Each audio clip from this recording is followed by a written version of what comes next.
Você já ouviu falar sobre PPA, LDO e LOA? São leis importantes que regulamentam o orçamento anual dos municípios, estados e União. São elas que vão determinar qual o valor será investido em cada área. Leis orçamentárias é o tema de hoje do MPC em Foco. Para falar sobre o assunto, convidamos o assessor jurídico da 2ª Procuradoria de Contas, aqui do Ministério Público de Contas de Alagoas, Antônio Alves. Obrigada pela presença, doutor Antônio. Seja muito bem-vindo ao nosso programa. Gostaria que o senhor explicasse de maneira bem didática, para quem ainda não é familiarizado com o assunto, o que são as leis orçamentárias e qual a sua importância. Obrigado, Andresa. Antes de tudo, muito obrigado pelo convite. Fico muito contente de estar aqui e parabéns pela iniciativa do programa de levar o Ministério Público de Contas para mais perto da sociedade.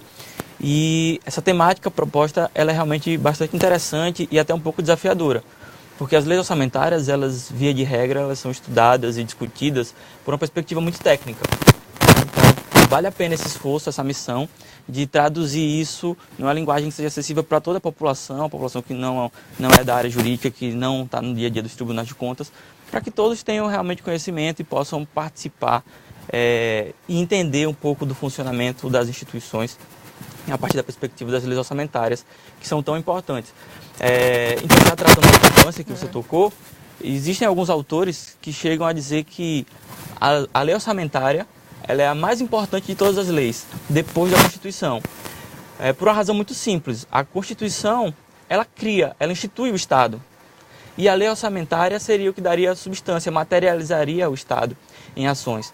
Por quê? A lei orçamentária, ela é responsável por prever todas as receitas do Estado e fixar todas as suas despesas. Então, todas as despesas fiscais, de investimento das empresas em que o Estado detém maioria do capital votante, ou então todas as despesas e receitas da Seguridade Social, todas elas devem estar previstas na lei orçamentária.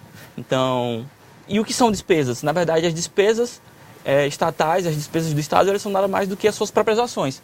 Imagine que se não tivesse a despesa do pagamento do servidor público, aquela ação, aquele serviço não seria prestado e a sociedade não teria aquele benefício. Então, sem a lei orçamentária, não seria possível, por exemplo, a construção de um prédio para uma prefeitura, não seria possível ter segurança pública, porque a gente não teria a polícia, porque ninguém seria pago para fazer isso. Então, por essa razão, alguns autores dizem que a lei orçamentária é a mais importante de todas as leis. Não adiantaria você ter uma lei prevendo que é um crime cometer um homicídio se você não tem quem aplique. Então, a lei orçamentária é aquela lei que dá vida ao Estado, porque prevê todas as suas ações, materializa o Estado. E essas ações, elas não vêm do nada. A gente espera que o Estado, como ele existe de forma não existe um período definido para a existência do Estado, né? A gente espera que ele existe de forma permanente. O que se espera das ações do Estado é que elas sejam planejadas. Então, essas leis orçamentárias, elas têm uma periodicidade definida, em que elas vão servir como instrumento de planejamento dessas ações estatais. Então, a lei orçamentária anual, a LOA, que é a mais conhecida de toda a população, acredito eu, ela prevê as receitas e fixa as despesas no período de um exercício financeiro, que nada mais é do que um ano civil, de 1º de janeiro a 31 de dezembro. Então, ela fixa realmente em concreto cada uma das despesas, a dotação, que é o quanto vai ser gasto, e o que vai ser gasto, para qual secretaria, qual órgão aquela dotação orçamentária ela vai ser localizada, ela vai ser alocada e qual a destinação específica. Então, o gestor ele só pode executar um gasto público se tiver antes a autorização pela lei orçamentária anual. Sendo que, para se definir o que vai conter na lei orçamentária anual, que ações serão essas? É preciso que antes que se utilize de outros instrumentos, que são as outras leis orçamentárias, como o PPA e a LDO.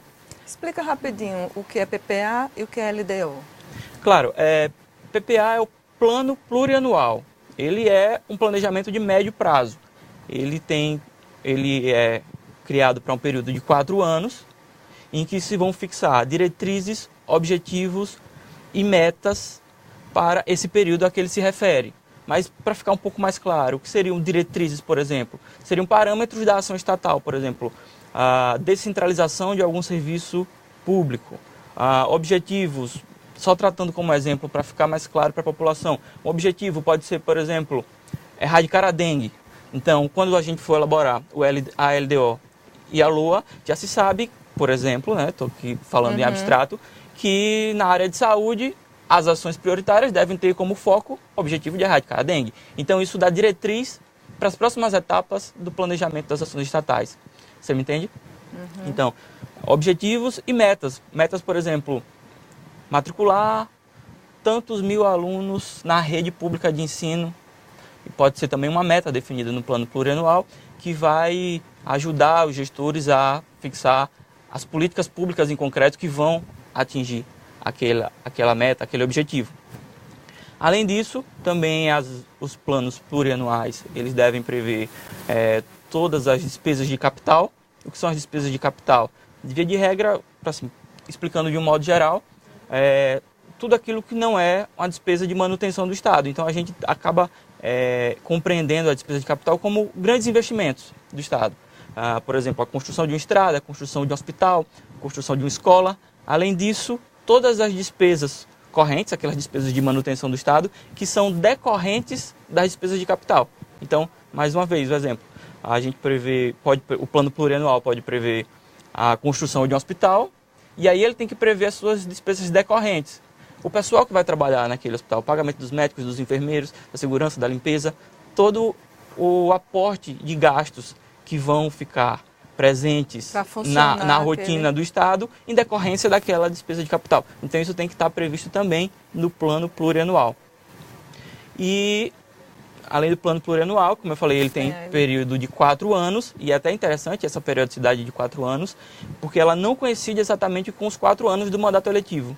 No primeiro ano do mandato eletivo do chefe do executivo, do prefeito, do governador, do presidente da República, ele prepara o projeto de plano plurianual para os próximos 4 anos. Ou seja, ele passa o seu primeiro ano do mandato elaborando esse projeto para que vai vigorar nos 3 anos subsequentes do seu mandato e no primeiro ano do mandato subsequente. Ou seja, no primeiro ano do mandato dele, ele está cumprindo o último ano do plano plurianual do mandato anterior.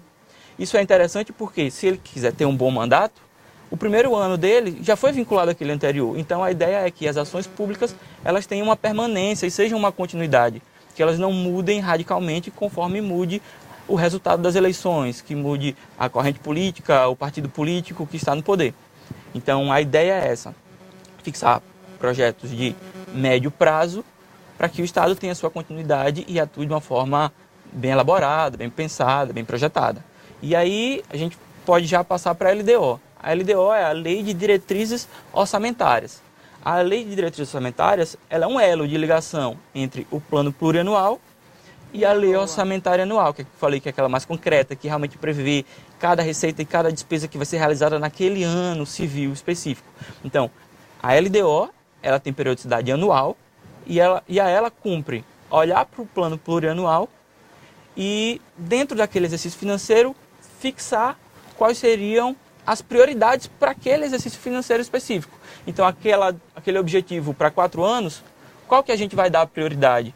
Qual meta a gente vai fixar para o ano seguinte?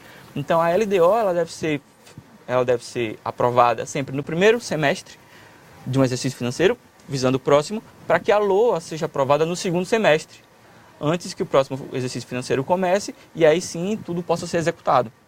Então a LOA, ela olha para o PPA e olha para a realidade também. Por exemplo, ela deve prever, ela deve considerar no seu conteúdo todas as alterações da legislação tributária. Então, por exemplo, se está prevista uma majoração dos impostos, ela tem que contabilizar isso, porque ela fixa, também tem o seu anexo de metas fiscais.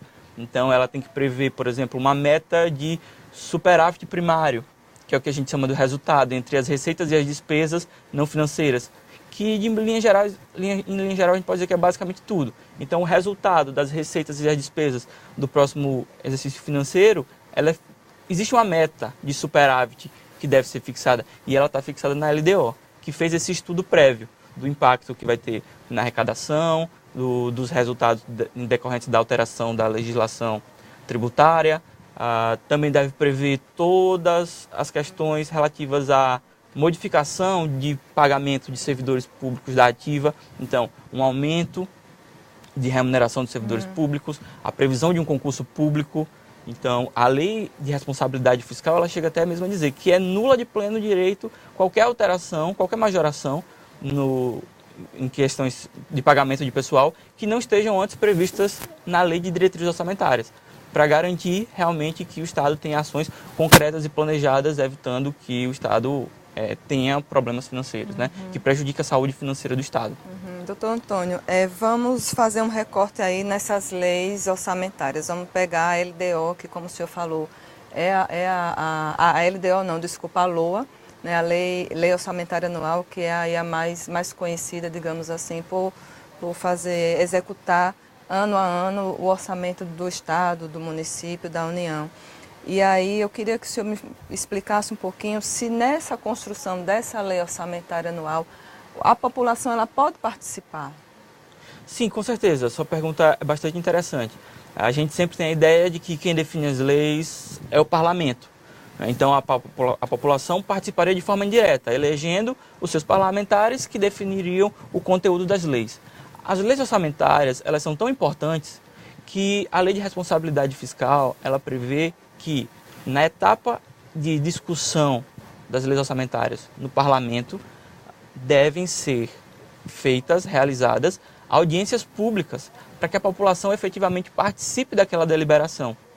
Então, o projeto das leis orçamentárias, tanto o PPA, LDO e LOA, o projeto ele é feito pelo Poder Executivo, enviado para o Poder Legislativo, e nessa instância de debates lá do Parlamento, em que podem haver emendas, podem haver modificações, a lei de responsabilidade fiscal exige que sejam feitas audiências públicas e que sejam divulgadas essas audiências públicas para que a população participe e diga, de acordo com a sua realidade, com a sua visão, quais são as prioridades, quais são realmente os objetivos que devem reger as ações estatais nos próximos 4 anos ou no próximo exercício.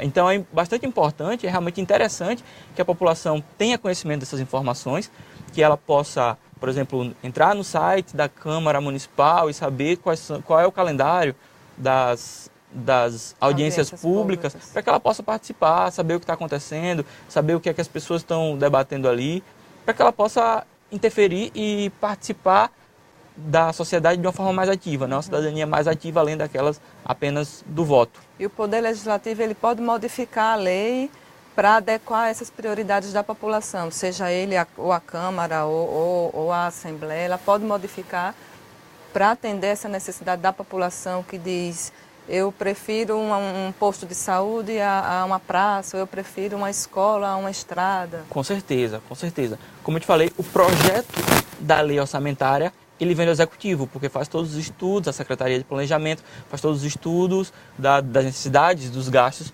e remete para o Parlamento, que é onde essa instância de debate realmente ela é travada, entendeu?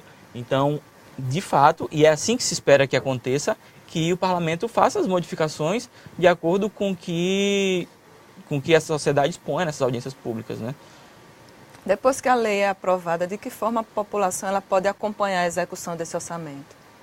É também bastante importante, veja, a população ela pode participar tanto da criação, da edição da lei, do seu conteúdo, e uma vez aprovada a lei orçamentária, a sociedade ela pode acompanhar e deve acompanhar a partir dos mecanismos de acesso à informação. A lei de responsabilidade fiscal também ela prevê os portais da transparência. Então, nos portais da transparência, entre várias informações de interesse público relevantíssimas que devem conter ali, a lei de responsabilidade fiscal exige que sejam disponibilizados as 3 leis orçamentárias na íntegra, o PPA, a LDO e a LOA, e cada ato de execução orçamentária em tempo real. Então é até importante porque às vezes a sociedade ela pode identificar que esse dever do gestor público ele já nem está sendo cumprido, porque a gente tem uma dificuldade ainda de colocar em prática essa previsão legal, de que todos os atos de execução orçamentária, o que, para onde foi, quando, de que forma, esteja à disposição da população e numa linguagem simples. Então, se a população, querendo fazer esse controle, tomar conhecimento das ações estatais, procura no site, não encontrou, isso já pode dar margem a uma aplicação de multa no Tribunal de Contas em face do gestor, que não está cumprindo com o seu dever de veicular essa informação. Era o que eu ia perguntar, doutor Antônio, quais as consequências para esse gestor que não cumpre algum tipo de de algum item que foi aprovado pela LOA e que não foi executado. O senhor falou que tem essa questão da multa para não transparência dos dados, mas eu queria que o senhor explicasse um pouquinho dessas consequências para esse mau gestor. Quando eu falei que o Tribunal de Contas pode aplicar uma multa ao gestor que não disponibiliza as informações de execução orçamentária em tempo real, realmente o Tribunal de Contas tem essa competência em razão da infração à lei, porque simplesmente a Lei de Responsabilidade Fiscal exige que ele veicule esses dados. Já a infração à lei orçamentária especificamente, por exemplo, uma determinada dotação orçamentária para a saúde ser transferida para uma outra área sem a previsão legal, por simples vontade do gestor, isso é uma infração gravíssima. Por quê? Porque irradia efeitos em quase todas as áreas de controle da administração pública, não apenas do Tribunal de Contas. Como exemplo, o Código Penal ele prevê como crime uma prática de determinar uma despesa sem a previsão legal. Então, em tese, pode caracterizar crime. Não só isso, se gerar dano ao erário, se gerar enriquecimento ilícito ou violar os princípios da administração pública, pode gerar uma ação de improbidade administrativa que vai correr na Justiça Estadual. No âmbito do Tribunal de Contas, isso pode gerar a rejeição das contas do gestor, pode gerar a aplicação de multa também, e o Tribunal de Contas também pode determinar o ressarcimento ao erário caso se verifique dano ao patrimônio público. E além disso, ainda pode ser causa de impeachment, porque pode caracterizar também crime de responsabilidade. Então são vários os efeitos e várias as esferas de controle para que o gestor realmente cumpra. Veja, penal, como eu falei, pode ser um crime, civil, administrativa e política, que são todas essas áreas que o gestor está sujeito caso ele não cumpra essas consequências, caso ele não cumpra a lei orçamentária adequadamente. Ok, então, doutor Antônio, o tema é bastante amplo, a gente vai voltar aí com ele numa outra oportunidade. Eu quero agradecer mais uma vez a sua presença aqui no nosso programa. Obrigada pela presença, doutor Antônio. O MPC em Foco está terminando. Você também pode acompanhar o Ministério Público de Contas através do nosso site www.mpc.al.gov.br e também nas nossas redes sociais, Facebook, Twitter e Instagram. Até um próximo programa.